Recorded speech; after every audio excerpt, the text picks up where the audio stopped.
C'est l'heure de votre prise de service ou du début de l'examen du permis de conduire. Vous avez un certain nombre de vérifications à effectuer dans un ordre méthodologique. Comment les faire pour ne rien oublier? C'est ce qu'on va voir dans cette vidéo. Alors ici, on parlera d'anomalie ou pas d'anomalie. La première chose à faire, ça va être de mettre le contact. Donc j'ai mon frein de parc qui est serré, mon voyant est allumé, donc mon véhicule est immobilisé. Je vérifie la présence de mes documents de bord. Dernière étape à l'intérieur du véhicule, c'est de vérifier que mon voyant cabine est bien éteint. Ici, il est éteint. Donc ici, ma cabine est verrouillée. Mon antéviseur, mon pare-brise et ma carrosserie ne présentent pas d'anomalie. Ici, je n'ai pas de tache sous le véhicule. Mes vitres, mes rétroviseurs, ma carrosserie et ma roue avant, pas d'anomalie. Mes roues qui ne présentent pas d'anomalie. J'ai des anomalies ici sur le garde-boue. L'arrière de ma cabine ne présente pas d'anomalie.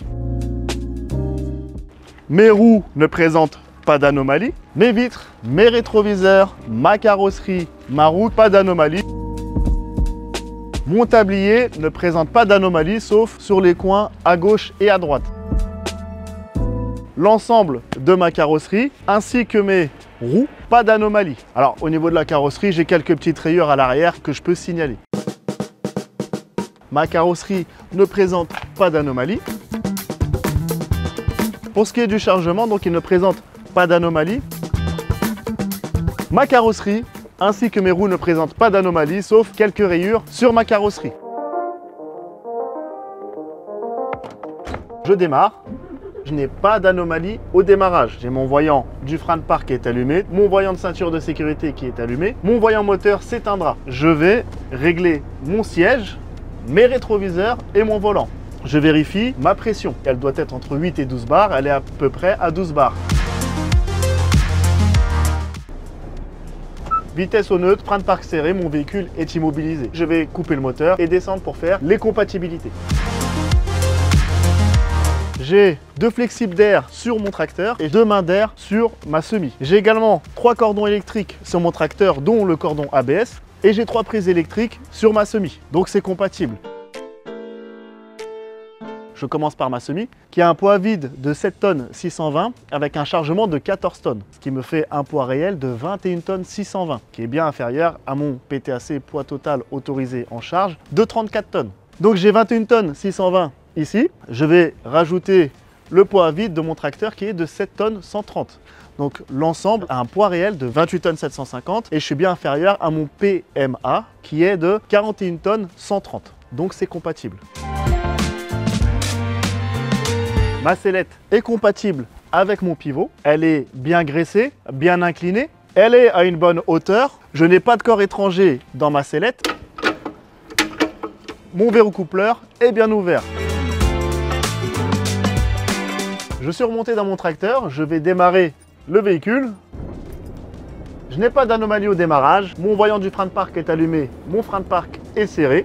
J'ai également une pression qui est entre 8 et 12 bars. Je vais pouvoir reculer le tracteur jusqu'à ce que la mi-sellette soit passée sous la semi. On va aller vérifier le bon alignement de mon pivot avec ma sellette et je vérifie que les deux sont bien alignés. Ici, ils sont bien alignés. Je retourne à mon poste de conduite et je vais prendre ma télécommande. Je vais pouvoir monter ma suspension. Ma sellette est bien plaquée à ma semi. Je vais pouvoir remonter pour reculer et commencer l'attelage.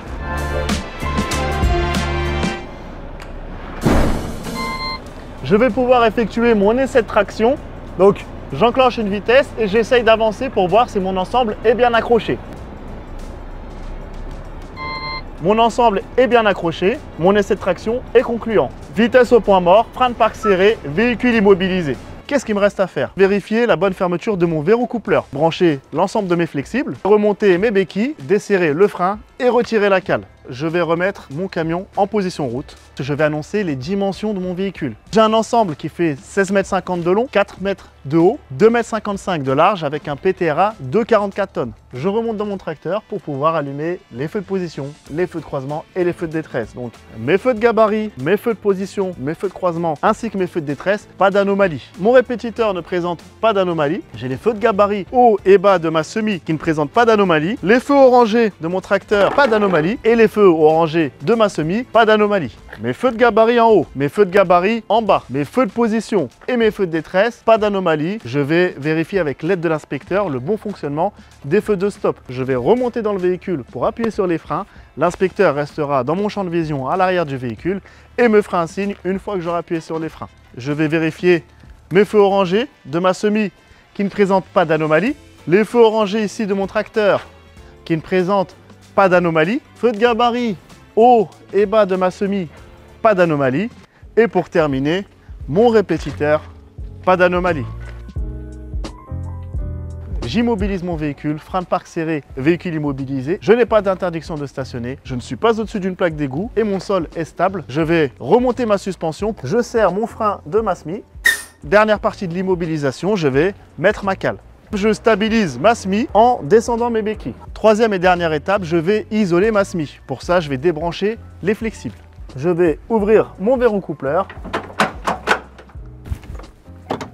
Je démarre mon véhicule, je n'ai pas d'anomalie au démarrage, j'ai une pression qui doit être entre 8 et 12 bars actuellement, elle est à 12 bars. Je décroche et j'avance jusqu'à mi-sellette. J'immobilise mon véhicule, frein de parc serré, mon voyant est allumé, mon véhicule est immobilisé. Je vais donc vérifier que ma sellette et mon pivot sont bien décrochés. J'ai descendu la suspension, ma semi est stable, le sol est stable, mes béquilles ne s'enfoncent pas. Je vais pouvoir remonter dans mon tracteur pour le positionner au point de départ à côté de ma semi. Véhicule immobilisé, frein de parc serré, dételage terminé.